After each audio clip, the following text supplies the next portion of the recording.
Morning students, आप सबका मेरे क्लास सिलेबस गाइडेंस में स्वागत है। आज हमारा टॉपिक है metallic character and variable valency of transition element. Means जो संक्रमण तत्व होते हैं उनके धात्विक लक्षण और उनके जो परिवर्तित संयोजकता या परिवर्तित ऑक्सीडेशन नंबर होता है, उसी के ऊपर आज हम अपना पढ़ाई का विषय जारी रखेंगे। लेकिन मैं उससे शुरू करने से पहले एक बात बता दूं, जो फर्स्ट टाइम मेरे इस चैनल को देख रहे हैं वो इस चैनल को पहले सब्सक्राइब कर ले, फिर आराम से बैठ के मेरे पढ़ाई को सुने ताकि आपको सब्सक्राइब करने का टेंशन ना रहे। तो चलिए शुरू करते हैं आज हम अपना पढ़ाई। मेटेलिक कैरेक्टर यानी धात्विक लक्षण एंड वेरिएबल वैलेंसी मतलब होता है परिवर्ती संयोजकता। किसका? ट्रांजिशन एलिमेंट मतलब संक्रमण तत्व। तो इससे पहले क्लास में हम जान चुके हैं संक्रमण तत्व पीरियोडिक टेबल में डी ब्लॉक के तत्वों को कहा गया है। तो डी ब्लॉक में 4 सीरीज होती है। उसकी संख्या हम लोग जब ऊपर से नीचे की ओर ग्रुप में जाएंगे तो 3 नंबर से 12 नंबर तक के जो ग्रुप होते हैं, उनके बीच में जो ग्रुप होते हैं उनको कहा जाता है डी ब्लॉक के तत्व यानी ट्रांजिशन एलिमेंट मीन्स संक्रमण तत्व। तो पहला सीरीज जो था स्कैंडिनियम से जिंक तक, इट्रियम से कैडमियम तक, लैंथेनम से मरकरी तक एंड एक्टिनियम से कोपेर्निशियम तक, है ना, कोपर्निशियम तक होता है। ये होता है 4 सीरीज जो कि संक्रमण तत्व की श्रेणी में आता है। अब हम लोग इसका सबसे पहले धात्विक लक्षण देखते हैं, यानी जो संक्रमण तत्वों में संक्रमण से जो डी ब्लॉक के एलिमेंट होते हैं सभी में धात्विक गुण पाए जाते हैं, तभी उसको धात्विक लक्षण कहा गया है। तो पहला लक्षण क्या है कि इसमें सभी संक्रमण तत्व क्या होती है? धातुएं होती है। क्यों धातुएं होती है? हम ऐसे कैसे मान ले कि वो धातु होती है? क्योंकि धातु के जैसा ही लक्षण संक्रमण तत्वों में होती है। पहला लक्षण क्या है? धातु में चमक होती है, ग्लो होती है, शाइनिंग होती है। संक्रमण तत्वों में ये जो हमने बताया स्कैंडिनियम से जिंक, इट्रियम से कैडमियम, लैंथेनम से मरकरी या एक्टिनियम से कोपर्निशियम तक सभी में धातु जैसा चमक होता है। सेकंड पॉइंट है, ये सभी तत्व कठोर होते हैं यानी ठोस होते हैं और मजबूत होते हैं। फिर तन्य होते हैं। तन्य मतलब जिसको हम लोग पतला तार बना सकते हैं, जैसे कॉपर, सिल्वर, है ना।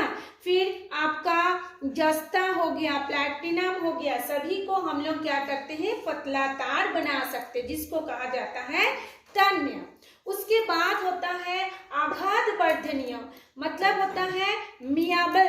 मियाबल का मतलब होता है उसको हम कितना हो पीटे वो बहुत पतली सी हो जाती है, फिर भी वो टूटता नहीं है, आघात को वो सहन कर लेता है, तो उसको बोलते हैं आघात वर्धनीय। जैसे हम लोग पीट पीट के चॉकलेट का रैपर है, सिगरेट का अंदर का जो चमकीला रैपर है, वो उसको हम इतना पीटते हैं, इतना आघात करते हैं, इतना चोट पहुंचाते हैं कि एक पतली सी सीट बन जाती है, फिर भी वो सहन कर लेता है आघात को। उच्च घनत्व, घनत्व किसको बोलते हैं? घनत्व बराबर होता है द्रव्यमान बटा आयतन, यानी ऐसे घनत्व का सूत्र होता है D बराबर m/v, यानी द्रव्यमान कितना है? मान ले द्रव्यमान है 10 ग्राम और वो कितनी जगह को छेद करके रखा है, घेर करके रखा है, वो हो गया उसका आयतन। इन दोनों के अनुपात को यानी इन दोनों को हम भाग देंगे, जो आएगा वही होता है तत्वों का घनत्व। तो डी ब्लॉक के जितने भी तत्व हैं सबका घनत्व उच्च होता है और उसमें धात्विक चमक तो होता ही है। तीसरा पॉइंट है सभी संक्रमण तत्व ऊष्मा यानी हीट एंड इलेक्ट्रिक विद्युत के गुड कंडक्टर सुचालक होती है। ठीक, और जो फोर्थ पॉइंट है सभी तत्वों के परमाणु आपस में माने एक दूसरे के साथ स्ट्रॉन्ग मेटेलिक बॉन्ड यानी प्रबल धात्विक बंध से जुड़े होते हैं, जिसको अलग करना बहुत कठिन होता है। तो इतने सारे लक्षण के कारण हम बोलते हैं कि संक्रामक तत्वों में धात्विक लक्षण होती है। ये आप लोगों का एग्जाम में आया था 2016 में, 2014 में, 2016 में, 2019 में भी आया था, 18 में भी आया था। इसलिए 3 पॉइंट आए थे। एक आया था संक्रामक तत्वों का धात्विक लक्षण क्या है, दूसरा होता है परिवर्ती ऑक्सीकरण अवस्था। परिवर्तित मतलब बदलते रहता है, उसकी ऑक्सीकरण अवस्था एक बराबर नहीं रहता, कभी 2, कभी 3, कभी 4 ऐसे बदलते रहता है। उसको कहा जाता है वेरिएबल वैलेंसी यानी परिवर्ती ऑक्सीकरण अवस्था या क्या बोलते हैं variable oxidation state and variable valency. Valency का मतलब होता है संयोजकता। तो ये 2 चीज तो आता ही है, साथ में 1-2 क्वेश्चन इंपॉर्टेंट है वो भी आता है, हम नेक्स्ट वीडियो में भी उसको बताएंगे। तो चलिए, ये जो चीज है ऊपर वाला तो सरल है, सबको समझ में आ गया होगा, लेकिन नीचे वाला को थोड़ा समझिए क्या है, ये इंपॉर्टेंट भी है और समझने में भी थोड़ा दिक्कत होता है। तो चलिए हम समझते हैं। सबसे पहले मैं बता दूं वेरिएबल वैलेंसी। वैलेंसी किसको बोलते हैं? कोई भी परमाणु जब इलेक्ट्रॉन देता है या लेता है वो क्या हो जाता है, उस पर चार्ज लगता है। अगर दे देगा तो धनात्मक चार्ज, अगर लेता है तो ऋणात्मक चार्ज।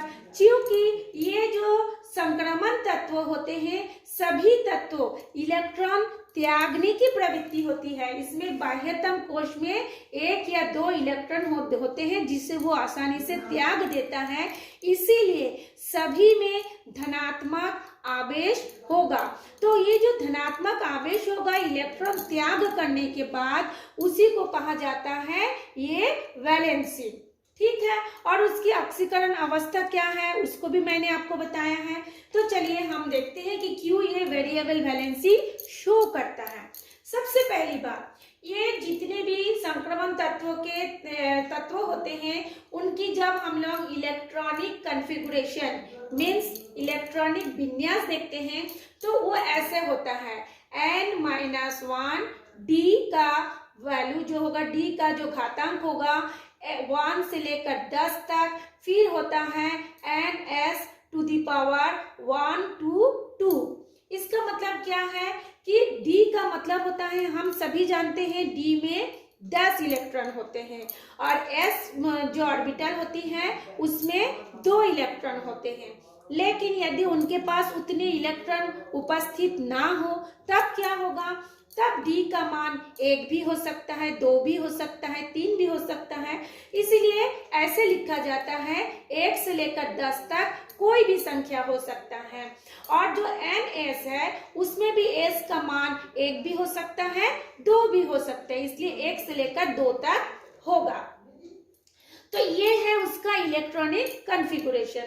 अब आप बोलेंगे कि इलेक्ट्रॉनिक कॉन्फ़िगरेशन तो हम लोग हमेशा देखते हैं 1s2 2s2 होता है, लेकिन इसमें 2 ठो क्यों दिखा रहा है?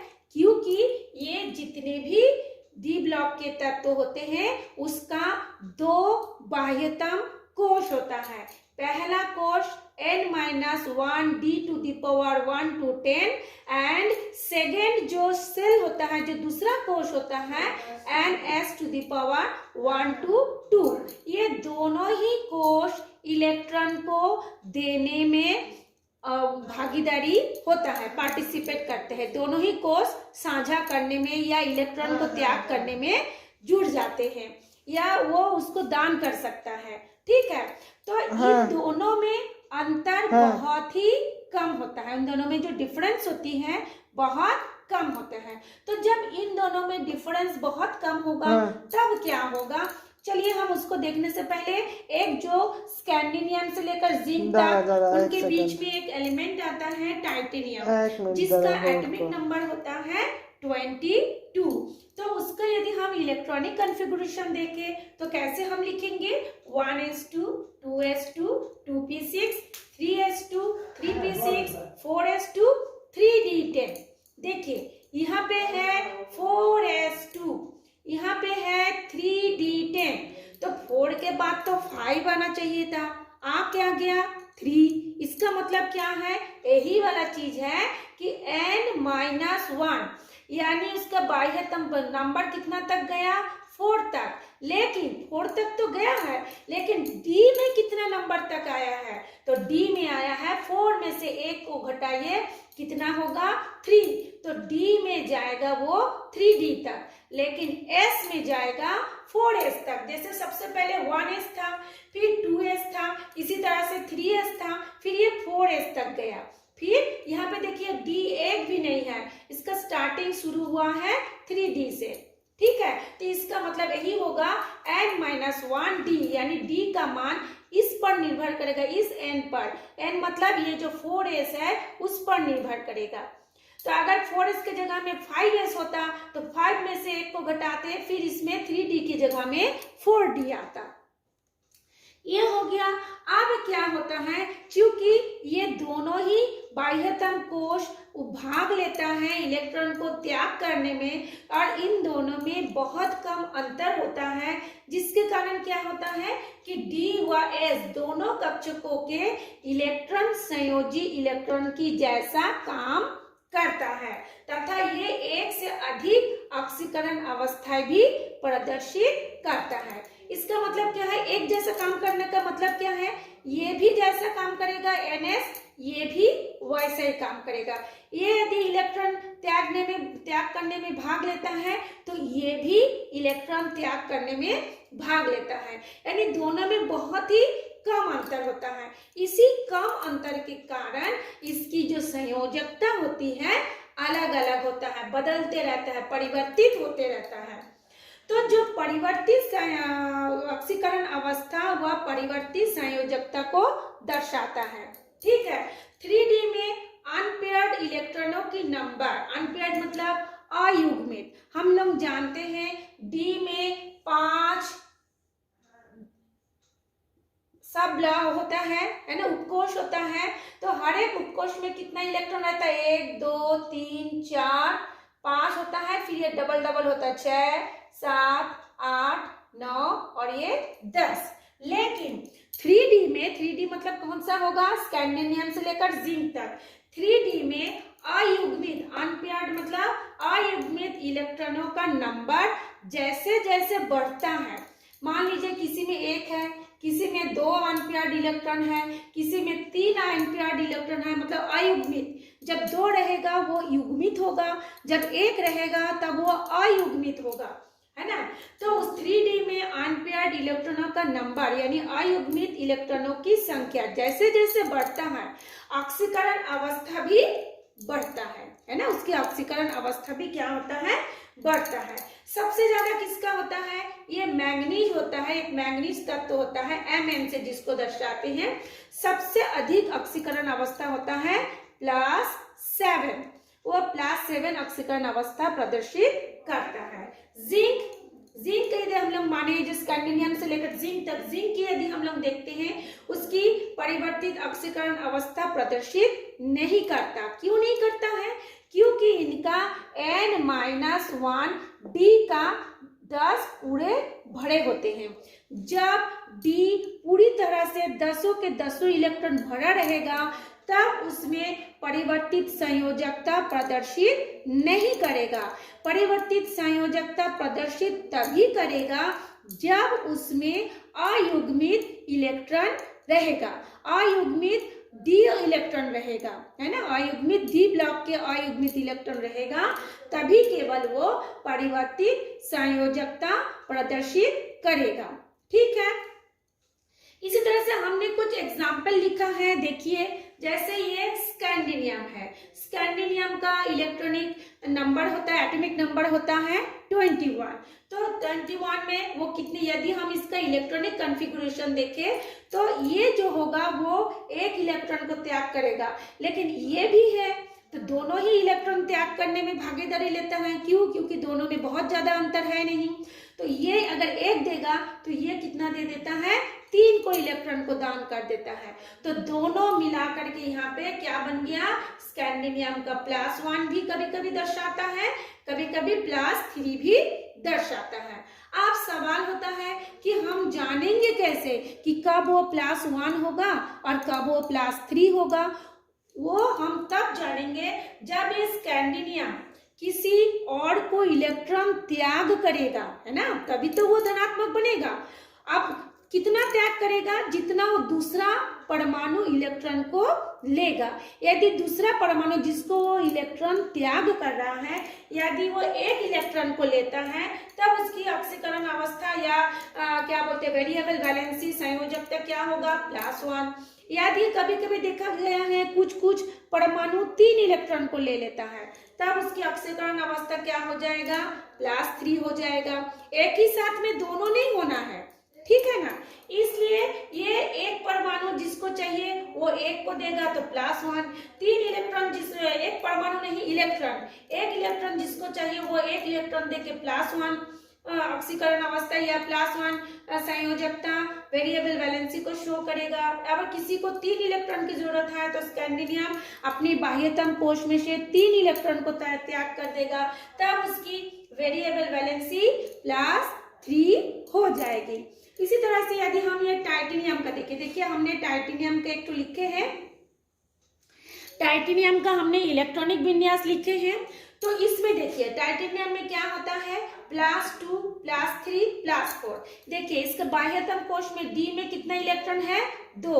तो कभी कभी वो क्या करता है? 2 इलेक्ट्रॉन को त्याग कर देता है, तब उसका टाइटेनियम का ऑक्सीकरण संयोजकता कितना हो जाएगी? +2। कभी कभी क्या करता है? 3 देता है, तो 3 कहां से देगा? 2 डी में से 2 ठो देता है, एस में से 1 ठो देता है। एस के पास भी 2 है, डी के पास भी 2 है, लेकिन वो 3 किसी को चाहिए तो 3 दे देता है। तो 3 देने के समय उस समय उसकी वेरिएबल वैलेंसी होगी +3। कभी कभी क्या करता है? ये जो इसका बाह्यतम कोश 4s2 3d2 है, 3d2 को भी दे देता है और s में से 2 इलेक्ट्रॉन को भी वो दूसरे परमाणु को दे देता है। उस समय उसकी संयोजकता कितनी हो जाएगी? +4। इसी तरह से हमने कुछ लिखा है, जैसे वैनेडियम का लिखे हैं। वैनेडियम का भी क्या होता है? जैसे स्कैंडिनियम का 21 होता है, टाइटेनियम का 22 होता है, वैनेडियम का 23। उस समय भी ये दोनों भाग लेते हैं क्योंकि उसमें डी का वैल्यू तब बढ़ जाता है, 3 हो जाता है। तो कभी कभी वो 3 भी दे देता है, 2 भी दे देता है, 4 भी देता है, कभी कभी एस का 2 और डी का 3 मिला करके 5 हो जाता है। इसी तरह से क्रोमियम का 1 से लेकर 6 तक। मैंगनीज का जो अभी मैं बताई हूँ, मैंगनीज का +7 होता है, तो +7 इकट्ठा नहीं हो जाता है, मैंगनीज का +2 से देना शुरू करता है, मतलब ये 2 इलेक्ट्रॉन से देना शुरू करता है, किसी को 3 किसी को 4, ऐसे करके वो 7 इलेक्ट्रॉन तक वो दे सकता है। इसलिए जब वो 7 इलेक्ट्रॉन देता है तब उसकी संयोजकता कितनी हो जाती है? +7।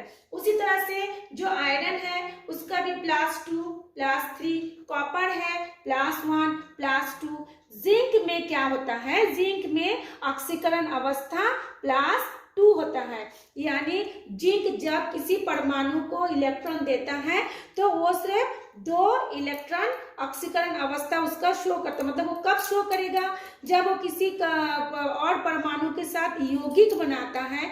उस यौगिक बनाते समय यदि हम उसका ऑक्सीकरण अवस्था निकाले, ऑक्सीडेशन का नंबर निकाले, तो उसकी नंबर ऑक्सीडेशन नंबर कैसे होता है? एक दिन मैं आप लोगों को बताई हूँ। उस समय उसकी ऑक्सीकरण अवस्था होता है +2, लेकिन जिंक में कभी भी वेरिएबल वैलेंसी नहीं होता, वो होता है ऑक्सीकरण अवस्था। तो फेरस से जिंक तक ऑक्सीडेशन स्टेट क्या होगा? घटेगा। जैसे हम फेरस से जिंक तक जाते हैं उसकी ऑक्सीकरण अवस्था घटता है। क्यों घटता है? क्योंकि अयुग्मित इलेक्ट्रॉनों का नंबर भी घटता है। अयुग्मित इलेक्ट्रॉन मतलब जैसे ये डी में मैंने अभी बताई हूँ 10 होना चाहिए, अगर वो 10 में से 1 कम है तो 1 अयुग्मित इलेक्ट्रॉन, 2 कम है तो 2 अयुग्मित इलेक्ट्रॉन, ऐसे करके 10 में से ये होता जाएगा। ये देखिए ये 10 है, पहले ये 5 खाने होते हैं, 1 2 3 4, ये 5। पहले एक एक इलेक्ट्रॉन बढ़ाता है ऐसे करके, फिर दूसरा बढ़ाता है, तीसरा बढ़ाता है, चौथा बढ़ाता है, पांचवा बढ़ाता है। मान लीजिए ये नहीं बढ़ाया तो एक अयुग्मित इलेक्ट्रॉन, मान लीजिए ये भी नहीं बढ़ाया, इसमें केवल एक एक इलेक्ट्रॉन है तो 2 अयुग्मित इलेक्ट्रॉन। ऐसे करके ये इलेक्ट्रॉनों का क्या बोलते हैं, मान जो होता है कि अनपेयर्ड नंबर ऑफ इलेक्ट्रॉन क्या होता है, घटते जाता है। इसी कारण फेरस से जिंक तक ऑक्सीडेशन स्टेट क्या होगा, घटेगा। तो ये था आप लोगों का आज का metallic character and variable valency of transition element. बहुत ही इंपॉर्टेंट है, आप लोग इसको समझ लीजिए और कमेंट्स करके मुझे बताइए कि क्या आप लोगों को इसमें समझने में क्या परेशानी है। Thanks for watching me.